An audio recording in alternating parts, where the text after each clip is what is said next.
1, 2, 3, do you hear me? Yes. Okay. So.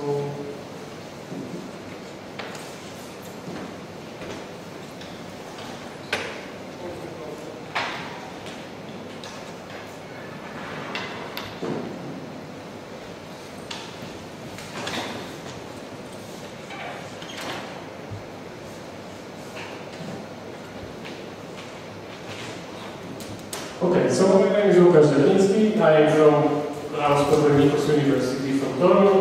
I am a PhD student there, and I would like to present you the notion of rich spectral operators. This class of operators occurs very often in many problems in partial differential operations and in linear control theory. Personally, I am interested in wave equation, one-dimensional wave equations or string equation, and a little in control theory. That's why I'm a little familiar with these spectral operators. So, first of all, maybe some scalable of my talk. I will start with basic definitions, especially the rich basic definition. Then will be some facts about rich spectral operators, and I will finish with some examples concerning wave equation.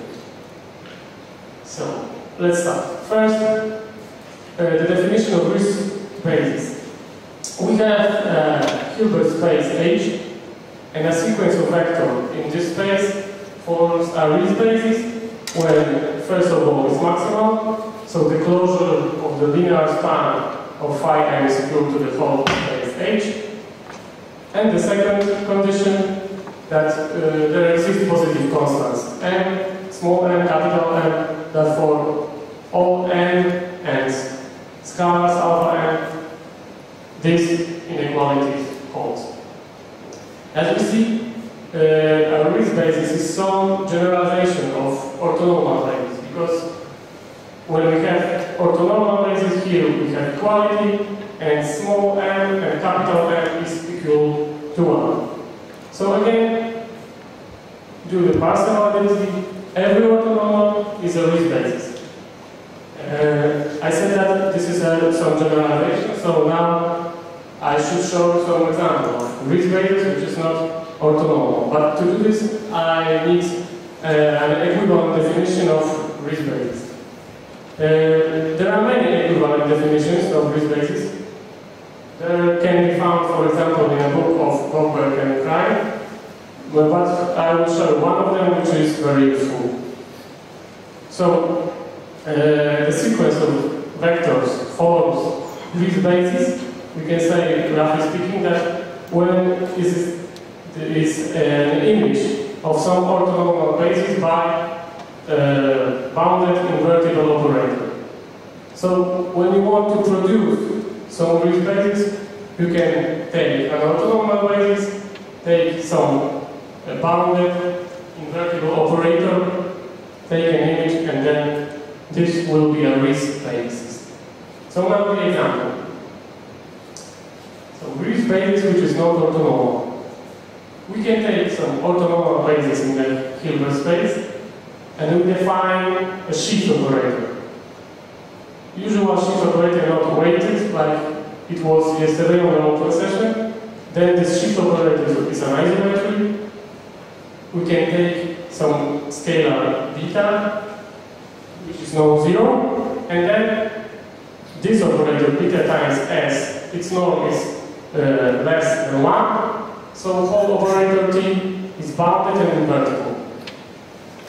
So the image of this orthonormal basis by operator T is a rich basis due to this theorem.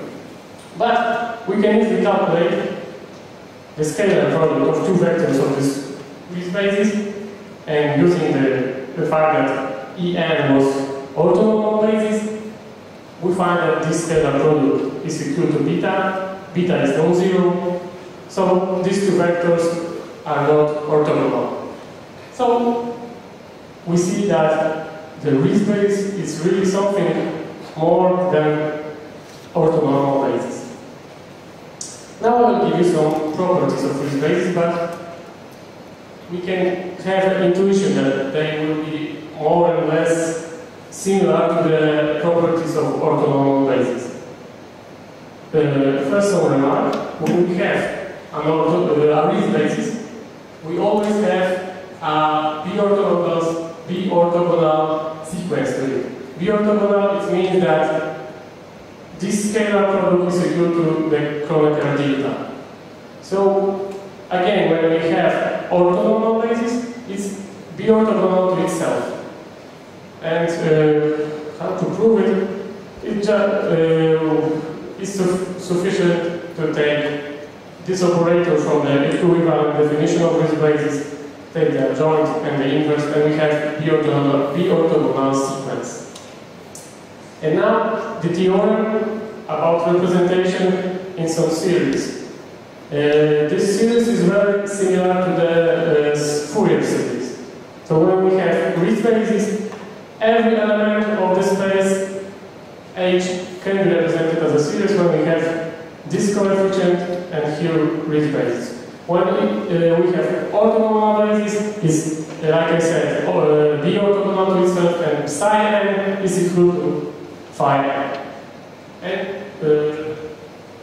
this inequality for the norm of this element holds. Okay. And moreover, this b orthogonal sequence to the Ries basis is also a Ries basis, so we can exchange here phi n and psi n, and we have the inequality with the inverse of the constants from the previous theorem. So we know now something about Ries basis, so I can give you a definition of a Ries spectral operator.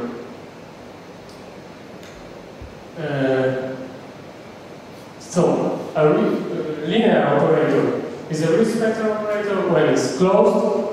It has simple eigenvalues, and the corresponding eigenvectors forms a Ries basis, and the spectrum is totally disconnected.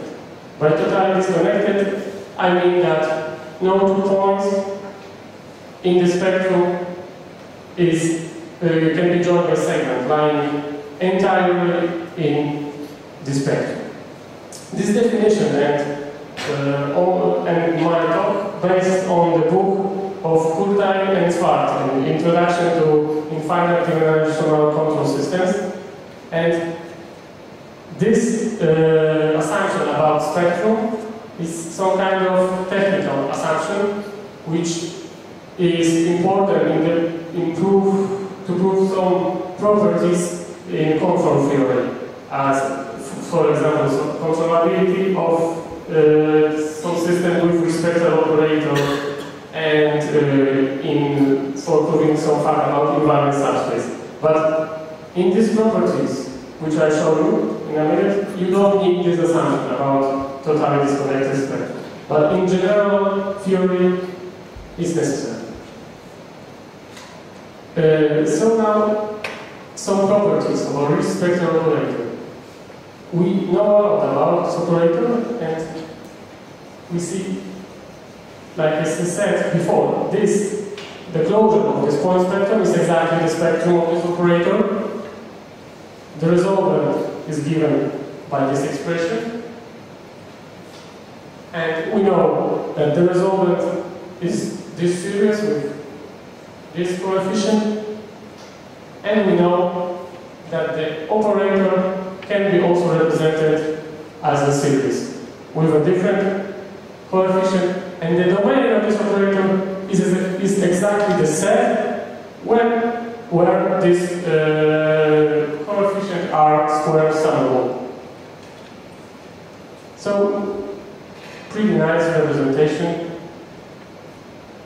And now maybe some example to this theorem. It will be a heat equation, very simple case of heat equation. So we consider, for example, a metal bar of length 1, and z of x and t denotes the temperature of this bar in the point x and in time t. We add the initial condition, the boundary condition, which says that this bar is isolated on the both ends, And Z0 is some initial distribution of the temperature.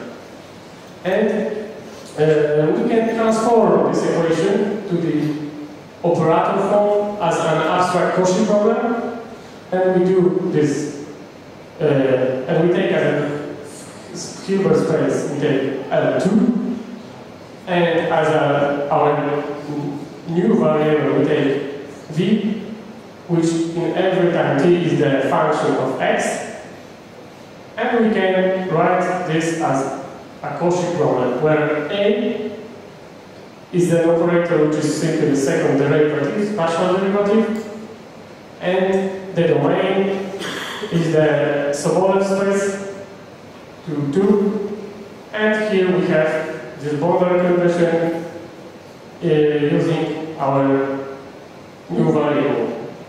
And one can show that this operator is closed, has these eigenvalues, and the corresponding eigenvectors are 1 and scaled cosine and pi x.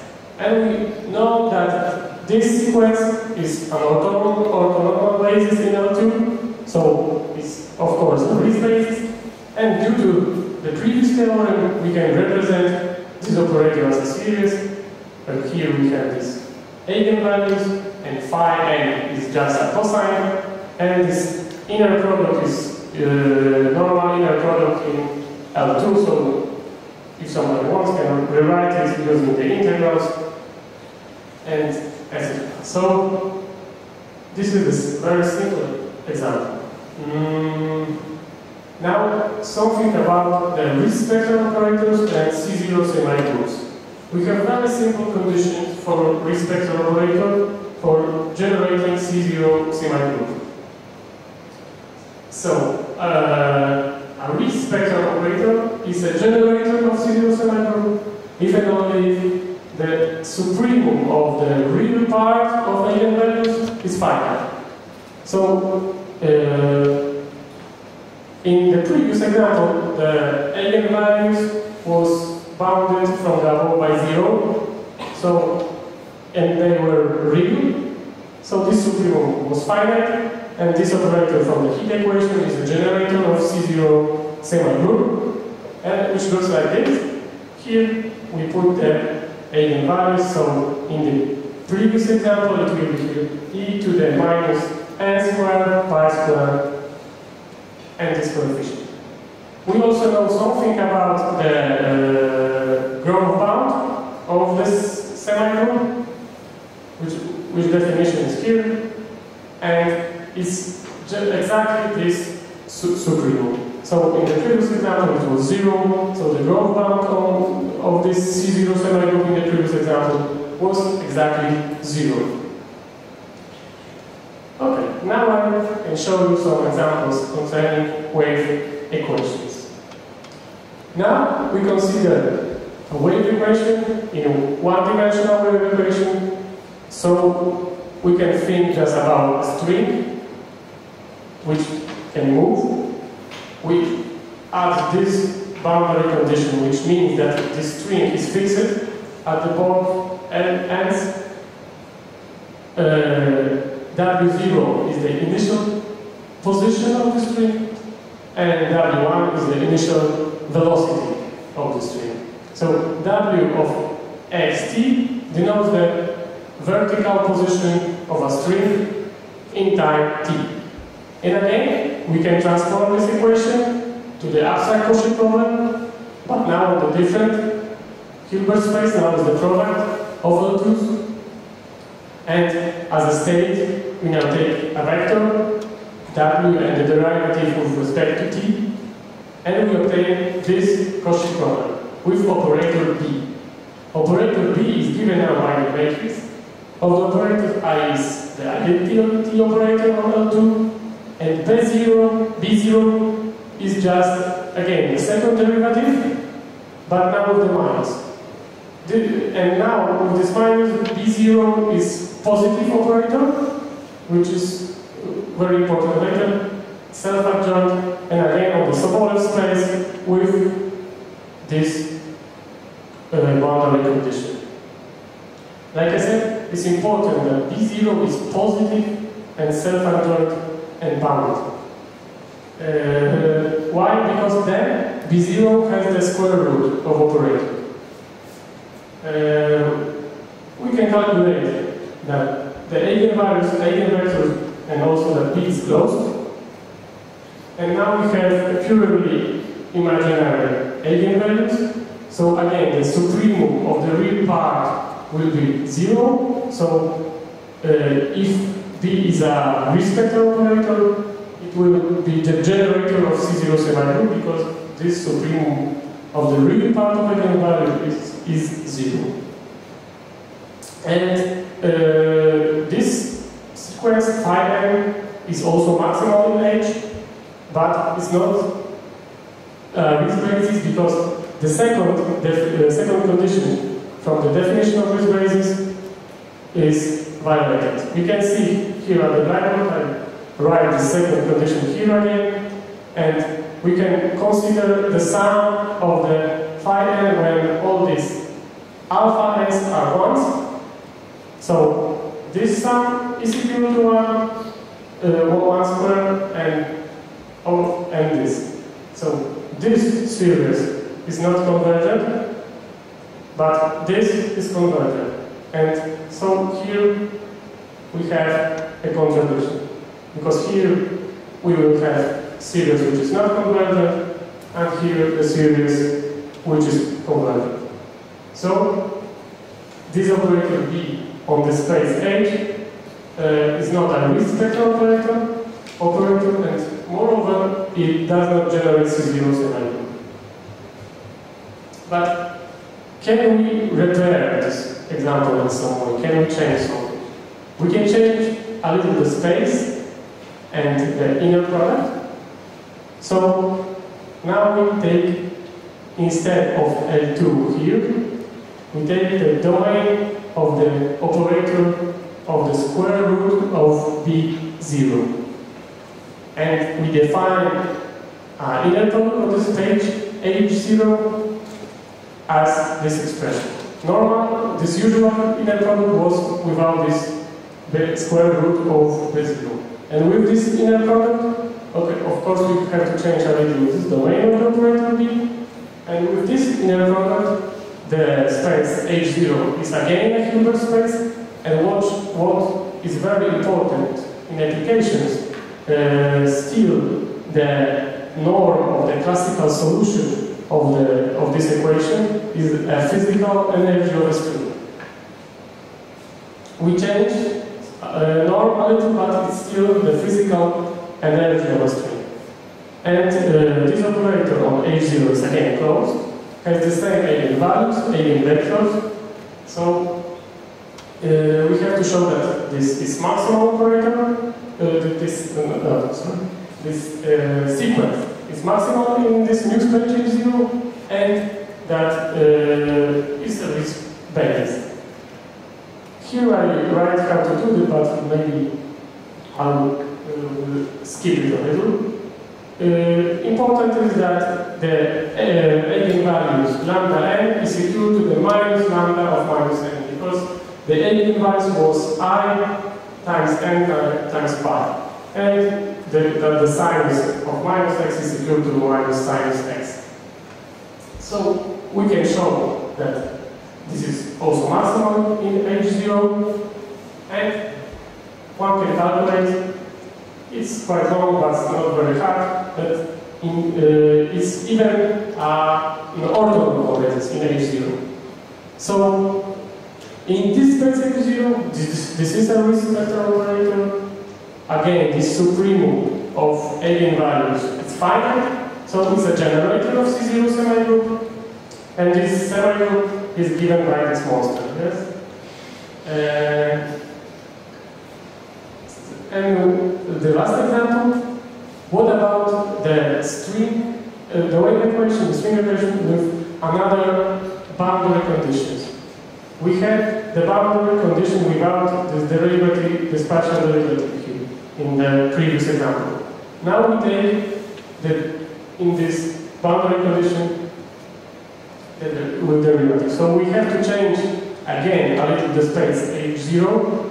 Here is the operator B1, but B1 is the same operator as B0, but its domain is different, of course, because the boundary conditions are different, so the domain has to be different.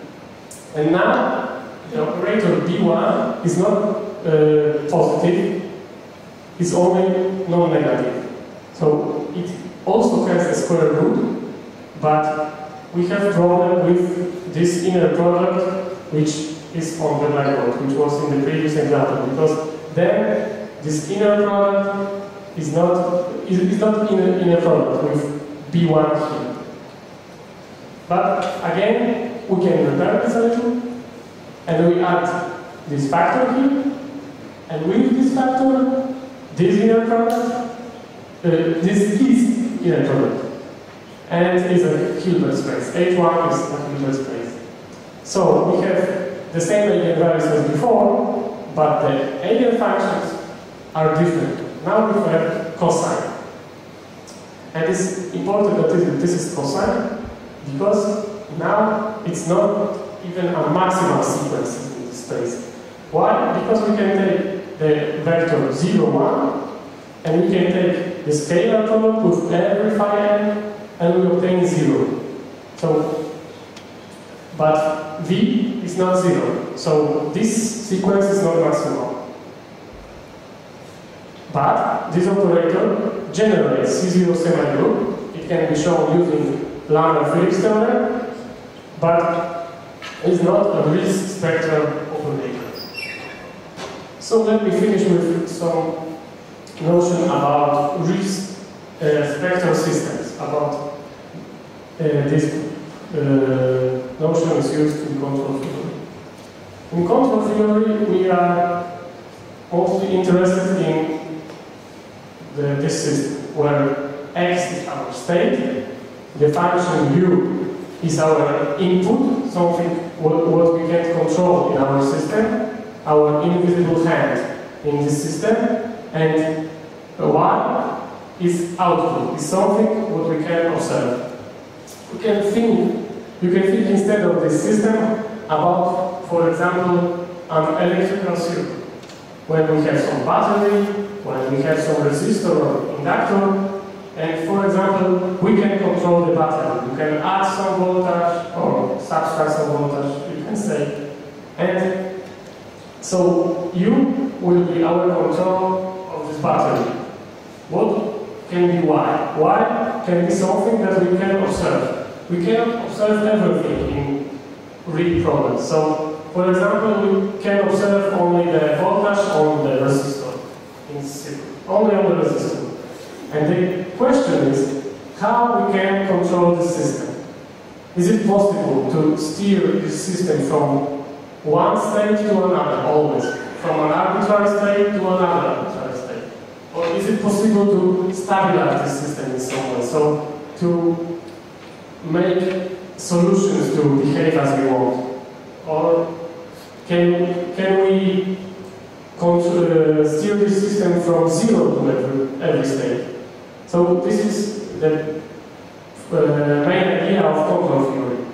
And when A is a Riesz spectral operator, and these operators, the rest of the operators are bounded, then we call this system a Riesz spectral system. And in many problems, in partial differential equation, you can obtain this kind of system with Riesz spectral operator here. And for more information about this Riesz spectral system, you can find in book of Kurtan and Zwart, or in the papers of Zwart. Some facts about Riesz bases can be found here, and in this paper, and in these papers, you can find some facts about Riesz bases in non-homogeneous wave equation or string equation. So thank you for your attention.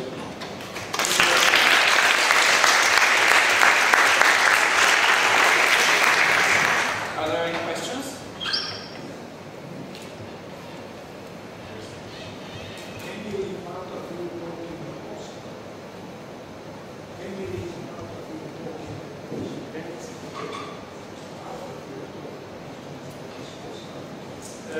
No, the part of my talk is not on the poster. On the poster is the wave equation, but a little bit more complicated than here. There is inhomogeneous wave equation, where we don't have the string, don't have the same density in every point. And on this poster there are some properties of this operator B, almost the same as here, but with different boundary conditions, with the damping at the end of the string. And there's properties, but the main is the exponential stability of the C0 semi-group. But in my work with my supervisor, we investigating the wave equation, the homogeneous wave equation with damping and the properties of the Ries basis, but it's much more complicated than here because of this inhomogeneity and this boundary condition.